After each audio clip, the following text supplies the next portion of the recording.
नमस्कार दोस्तों। आज की कहानी सिर्फ क्रिकेट नहीं है। ये कहानी है भावनाओं की, राष्ट्रवाद की और एक ऐसे फैसले की जिसने लाखों भारतीय फैंस को नाराज कर दिया। आप समझ गए होंगे ये मामला क्या है। मामला जुड़ा है सनराइजर्स फ्रेंचाइजी की मालिकिन काव्या मारन से और पाकिस्तान के स्पिनर अबरार अहमद से।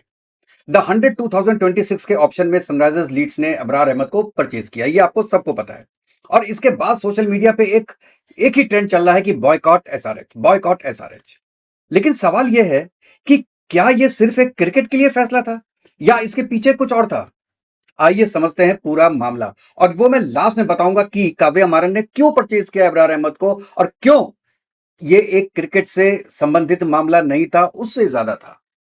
लेकिन उससे पहले दोस्तों समझते हैं कि काव्या मारन थी कौन, अबरार अहमद कौन है और ये T100 है क्या और उसके बाद कंट्रोवर्सी क्या है। शुरू करते हैं दोस्तों। और शुरू करने के पहले मैं रिक्वेस्ट करता हूं कि जिसने मेरा चैनल सब्सक्राइब नहीं किया है वो प्लीज मेरे चैनल को लाइक कीजिएगा और सब्सक्राइब कीजिएगा। सबसे पहले बात करते हैं काव्या मारन जी की। काव्या मारन सन ग्रुप के मालकिन कलानिधि मारन की बेटी हैं और इनका संबंध ये ग्रैंड नीस है करुणानिधि की भी। और जो आजकल तमिलनाडु में चीफ मिनिस्टर हैं उनसे भी इनका संबंध है। एक ही फैमिली है, फैमिली ट्री है स्टालिन की। और स्टालिन का एंटी हिंदू और एंटी मोदी और एंटी बीजेपी का रुख है वो दुनिया जानती है। और 3 से लेके 5 केसेस भी चल रहे हैं कोर्ट में उनके अगेंस्ट, जो उन्होंने हिंदू धर्म के अगेंस्ट में बोला है। हिंदू धर्म को कीड़े मकोड़ों से इन्होंने संबोधित किया था, ये आपको याद होगा। तो ये देखिए पूरी फैमिली की मेंटेलिटी क्या है। उसके बाद अगर आप ये वीडियो देखेंगे तो आपको और चीजें समझ में दोस्तों आएंगी। चलिए, तो ये एक तरीके का मैं बताऊं सन ग्रुप की मालकिन है और ये सनराइजर्स हैदराबाद जो आईपीएल की एक टीम है उसकी सीईओ है। और आपने देखा होगा कि मैचेस के दौरान जो आईपीएल के मैचेस होते हैं तो अगर सनराइजर्स हैदराबाद की कोई आपका वो होता है, मैच होता है, तो कैमरा उन्हीं की तरफ ही जाता है, अक्सर जाता है। और धीरे धीरे वो एक क्रिकेट की आइकॉन बन गए। हमको भी अच्छा लगता था कि यार एक लड़की है, यंग लड़की है और वो एक पूरे टीम को संभाल रही है।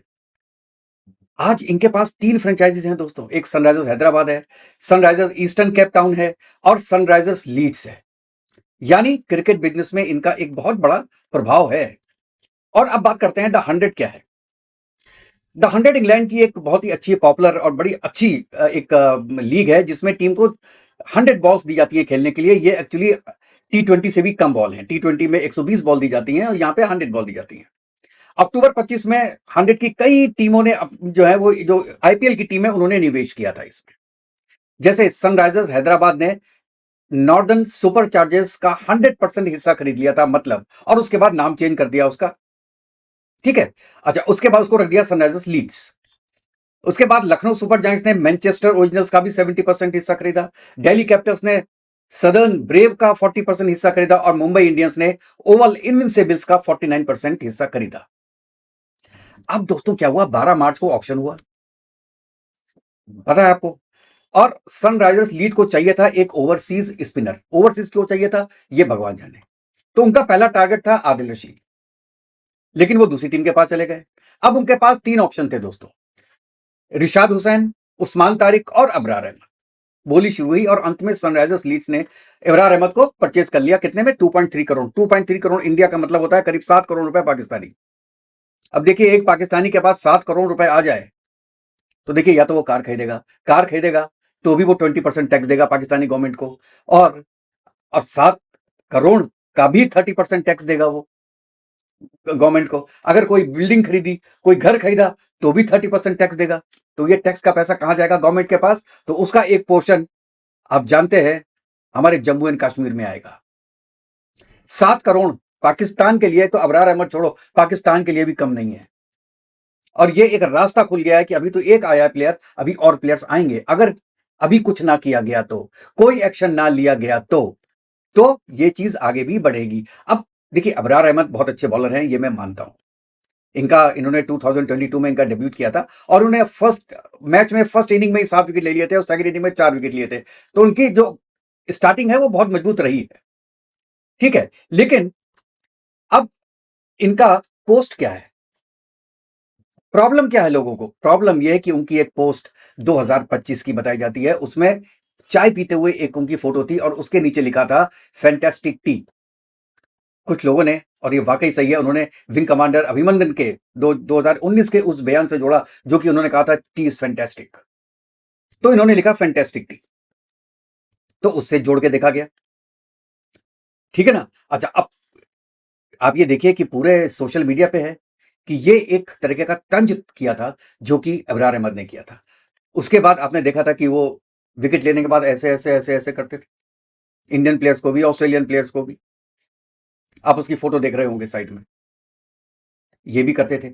अच्छा, उसके बाद ऑपरेशन सिंदूर में भी उन्होंने डायरेक्ट नहीं लेकिन इनडायरेक्ट कई बार अपने वक्तव्यों के साथ इंडिया की एक तरीके से खिल्ली उड़ाई थी।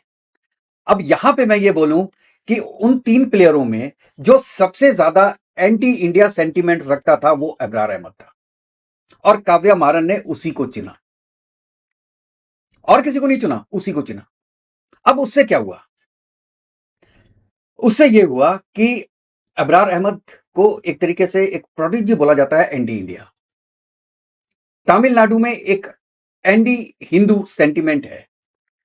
ये तो मेरी अपनी पर्सनल राय भी है कि अगर आप तमिलनाडु में जाएंगे तो वहां पे आपको हिंदी या इंग्लिश बोलने वाले बहुत कम मिलेंगे, इंग्लिश बोलने वाले ज्यादा मिलेंगे, लेकिन अगर आप वहां पे जाएंगे और उनको पता चल जाए ये नॉर्थ इंडिया का है, तो आपके सामने ना तमिल बोलेंगे और ना ही आपके सामने इंग्लिश बोलेंगे, ना ही वो हिंदी बोलेंगे।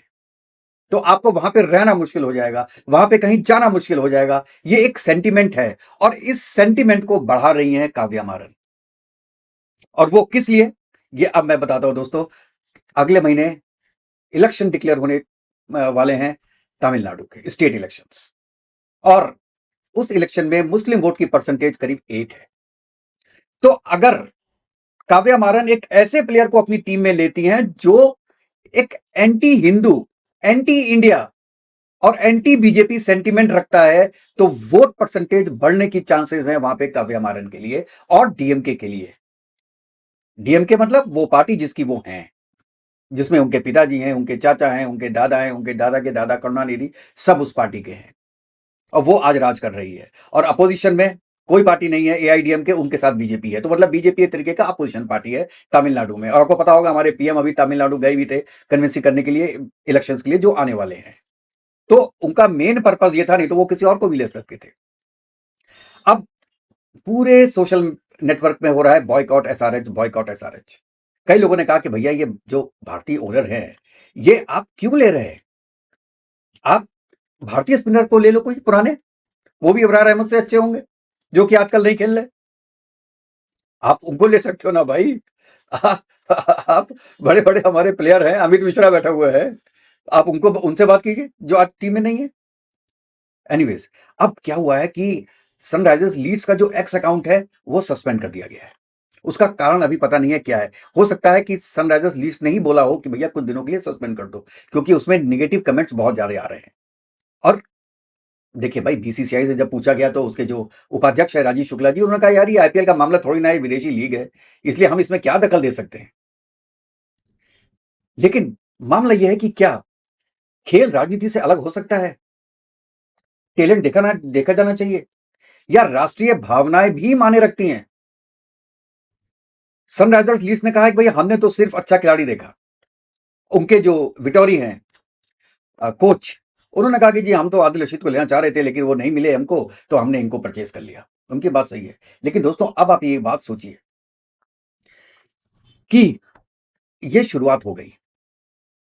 इंडिया जो आप देख रहे हैं कि कितने ही आपके वो हैं फ्रेंचाइज इंडिया के, जो कि बाहर की लीग्स में एमएलसी है, T100 है, ALT20 है, ठीक है, उसमें परचेज कर रहे हैं, टीम्स परचेज कर रहे हैं। उसके अलावा जो नई नई लीग्स आ गई हैं उसमें भी, यूरोप में भी आपको पता होगा कि यूरोप में जो है वो लीग स्टार्ट करने वाले हैं अभिषेक बच्चन, तो वहां पे भी प्लेयर्स की जरूरत होगी। तो यहां पे एक बार रास्ता खोल दिया, उसके बाद आगे क्या है, आगे तो आप मना नहीं कर सकते। और दोस्तों आशा की बात यह है कि काव्या मारन को ये जो मुस्तफिर रहमान का केस है, बांग्लादेश के जो प्लेयर थे जिनको केकेआर ने लिया था 9.2 करोड़ में, और उसके बाद बीसीसीआई के कहने पे उनको वापस भेजा गया, ये केस तो उनको पता होगा। उसके बाद कितना एजिटेशन हुआ था इंडिया में, बीजेपी ने किया था, गवर्नमेंट ने किया था, बीसीसीआई ने किया था, पब्लिक ने किया था, उनको सब पता है कि माहौल ऐसा बन गया लास्ट में कि बांग्लादेश को T20 वर्ल्ड कप से बाहर होना पड़ा। चाहे उसका रीजन पाकिस्तान था, वो बात अलग है, लेकिन बात यहां तक पहुंच गई थी कि T20 से बाहर हो गया बांग्लादेश। तो ये चीज काव्या मारन को पता है कि प्रॉब्लम आएगी, लोग खड़े होंगे, तो she is prepared for it. और प्रिपेयर्ड किस लिए है? जो मैंने रीजन आपको बताया, पॉलिटिकल रीजन। तमिलनाडु में इलेक्शन जीतने के लिए कोई ना कोई पैतरा जरूरी था, और ये पैतरा उन्होंने खेला। और वो जानते थे पब्लिक, तमिलनाडु की पब्लिक, कुछ पब्लिक उनके साथ होगी और कुछ उनके निगेट में जाएगी, क्योंकि जो बीजेपी की पब्लिक है तमिलनाडु में, तो बीजेपी का जो वोटर है वो तो बीजेपी के पास ही रहेगा। लेकिन जो बाकी वोटर्स हैं, वो उनका कॉन्सेंट्रेशन डीएमके की तरफ जरूर हो जाएगा इस एक्शन से। और मेरे ख्याल से ये सब पूरा एक प्री प्लान था उनकी तरफ से, क्योंकि बांग्लादेश की कंडीशन देखने के बाद जो बांग्लादेश में हो रहा था हिंदुओं के साथ, आपको पता है कि उनके घर जलाए गए थे, बच्चियों के साथ रेप किया गया था, लोगों को मारा गया था। उसके बाद यहां पे जब इंडिया में उसका उसका एक रिएक्शन आया, तो पाकिस्तान का रिएक्शन नहीं आएगा हिंदुस्तान में क्या? काव्या मारन को ये चीज पता नहीं थी? बिल्कुल पता थी दोस्तों, और यही बात मैं कह रहा हूं, और यही एक और रीजन था दोस्तों। क्योंकि नासिर हुसैन ने भी यही चीज बोली थी कि भाई आप इंडिया पाकिस्तान की प्रॉब्लम को बीच में लेके मत आइए प्लेयर्स के बीच में, ये तो क्रिकेट है, आपके लिए क्रिकेट है, क्योंकि आप मूलतः पाकिस्तान के हैं, इसलिए आप हिंदुस्तानी की भावनाओं को नहीं समझ रहे हैं। आपने जम्मू एंड कश्मीर जाके एक दिन देखा नहीं है, वहां पे हिंदुओं की क्या हालत हुई थी, उनका क्या एक्सटॉर्शन हुआ था, क्या निकाल के बाहर कर दिया था उन लोगों को, ये आपने अपनी आंखों से देखा नहीं है। इसलिए ये आप बोल रहे हैं कि भाई क्रिकेट क्रिकेट क्रिकेट, क्रिकेट सर्वोपरि है। नहीं, देश से ऊपर क्रिकेट नहीं है, सेनाओं के बलिदान से ऊपर क्रिकेट नहीं है। खेल की सीमा नहीं होती, ये मैं मानता हूं, लेकिन खिलाड़ियों की सीमा होती है, बाउंड्रीज होती हैं। नहीं तो इंडिया का प्लेयर क्यों नहीं बिना वीसा के पाकिस्तान चला जाता खेलने के लिए, और पाकिस्तान का प्लेयर बिना वीसा के इंडिया क्यों नहीं आ जाता खेलने के लिए, या किसी कंट्री में क्यों नहीं चला जाता? क्यों? क्योंकि उनकी सीमाएं होती हैं। तो इसलिए हर क्रिकेटर की भावनाएं होती हैं अपने देश के लिए। इसी तरीके से जो इंडियन प्लेयर्स हैं, इंडियन पब्लिक है, उनकी भावनाएं हैं इंडिया के लिए, और उन भावनाओं को झुझोरा जा रहा है आज के दिन में काव्या मारन की तरफ से। मैं तो पूरे तमिलनाडु की बात करूंगा, लेकिन यहाँ पे क्योंकि मेन काव्या मारन है, इसलिए मैं उनसे कहूंगा, और मैं उनसे रिक्वेस्ट करूंगा कि आप कुछ ना कुछ एक्शन जरूर लीजिए, क्योंकि अगर एक भी प्लेयर पाकिस्तान का खेला तो हम उसका विरोध करेंगे, हम मतलब पूरे हिंदुस्तान की जनता उसका विरोध करेगी। आपके रेवेन्यूज का क्या होगा? आपके गेट फीस का क्या होगा? आपके मैच में देखने कौन जाएगा? आप देखिएगा, परसेंटेज 50% रह जाएगी। आपको जो एडवर्टीजमेंट से पैसे मिलते हैं उसमें भारी कमी आएगी, और सबसे बड़ी बात, आपके जो स्पॉन्सर्स हैं, और मेरे ख्याल से तो आपका जो सबसे बड़ा स्पॉन्सर है वो जियो है, वो तो बाहर निकल ही जाएगा। तो आपको उसके बाद सन टीवी से बोलना पड़ेगा कि आप आइए इसको स्पॉन्सर कीजिए, स्पॉन्सरशिप खत्म होगी। और हिंदुस्तान में रह के, हिंदुस्तान की नफरत लेके आप कितने दिन फ्रेंचाइज चला सकती हैं? ये एक बार जरूर सोचिएगा। और आप एक पाकिस्तानी प्लेयर को लेके ये दिखाना चाहती हैं कि हम तो क्रिकेट के हिसाब से चलते हैं, परफॉर्मेंस के हिसाब से चलते हैं। नहीं, आप केवल परफॉर्मेंस के हिसाब से नहीं चल रही है, आप बिल्कुल नहीं चल रही, आप पॉलिटिक्स खेल रही हैं, देश को बांटने का काम कर रही हैं क्रिकेट के थ्रू। क्रिकेट मैं इसलिए बोल रहा हूं कि क्रिकेट बहुत इंपॉर्टेंट फैक्टर है दोनों देशों के बीच में, इंडिया और पाकिस्तान के बीच में। कोई और खेल है, टेनिस ले लो, टेनिस के लिए इंडिया की टीम जाती है पाकिस्तान, पाकिस्तान की टीम इंडिया आती है। चाहे कबड्डी ले लो, तैराकी ले लो, क्योंकि 99% लोगों को पता ही नहीं रहता कि ऐसा टूर्नामेंट हो रहा है कोई। लेकिन क्रिकेट में अगर क्लब लेवल का भी टूर्नामेंट हुआ तो पब्लिक को पता रहता है कि ये क्लब लेवल का भी क्रिकेट हो रहा है इंडिया और पाकिस्तान के बीच में। इतना पॉपुलरिटी है क्रिकेट की, इसलिए क्रिकेट एक बहुत बड़ा फैक्टर बन जाता है इंडिया और पाकिस्तान के बीच में। और जो इंडिया की ये एक नियत है कि हमको पाकिस्तान को आइसोलेट करना है हर तरीके से, जहां जहां कर सकते हैं, जैसे जैसे कर सकते हैं, हमको बैकआउट करना है, और ये उसकी एक कड़ी थी जो कि आप तोड़ना चाह रही हैं। हमको पाकिस्तान से किसी तरीके का संबंध नहीं रखना जब तक कि वो आतंकवादी घटनाएं खत्म नहीं कर देता जम्मू एंड कश्मीर में और बाकी देश में। और पाकिस्तान के प्लेयर को लेने के पहले एक बार धुरंधरी देख लेती, जिसमें कि बहुत सही सेंटेंस बोला है, शायद वो आपके बिल्कुल फिट बैठता है कि हमको जो डर है वो अपनों से है, पाकिस्तान तो दूसरे नंबर पे आता है। देखा था ना, पाकिस्तान दूसरे नंबर पे आता है और ये बात बिल्कुल सही है। ये बात आपने सही घोषित कर दी, इसको चरितार्थ कर दिया आपने कि ये जो बात है वो बिल्कुल सही है। अभी भी होश के नाखून लीजिए, कोई एक्शन लीजिए और नाम विड्रॉ करवाइए अबरार अहमद का। नहीं तो आपकी अपनी पर्सनल प्रेस्टीज, एसआरएच की प्रेस्टीज, आईपीएल की प्रेस्टीज और इंडिया की प्रेस्टीज दाव पे रखी है, क्योंकि सोशल मीडिया पाकिस्तानी यूट्यूबर से और पाकिस्तानी जर्नलिज्म से और पाकिस्तानी लोगों से भरा पड़ा है जो कि आपकी तारीफें कर रही हैं। और शायद हिंदुस्तान में भी कुछ आपकी तारीफ कर रहे होंगे लोग, लेकिन जो तारीफ कर रहे हैं ऊपर उनका नाम देख लीजिएगा, आपको पता चल जाएगा कि आपको तारीफें कहां से आ रही हैं और गालियां कहां से पड़ रही हैं।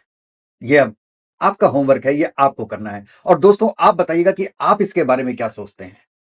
जो मैं सोच रहा हूं, जो मेरी थिंकिंग है, क्या वो सही है या वो गलत है। और एक बात आप मानिए कि जब से मुझे पता चला है कि ये उन्होंने एक पाकिस्तानी प्लेयर को, वो भी अबरार अहमद को लिया, आ, आप किसी और को ले सकते थे, आपने अबरार अहमद को लिया। तब से मैंने ये वादा किया अपने आप से कि मैं एसआरएच का कोई मैच नहीं देखूंगा। ये वादा आप भी कीजिए कि आप भी एसआरएच को बायकॉट करेंगे, अनलेस एंटिल उन्होंने होश के नाखून लिए और अबरार अहमद को अपनी टीम से निकाला। तब तक तो नेक्स्ट वीडियो में मिलते हैं दोस्तों, तब तक के लिए जय हिंद, जय भारत, वंदे मातरम। खुश रहिएगा, स्वस्थ रहिएगा दोस्तों।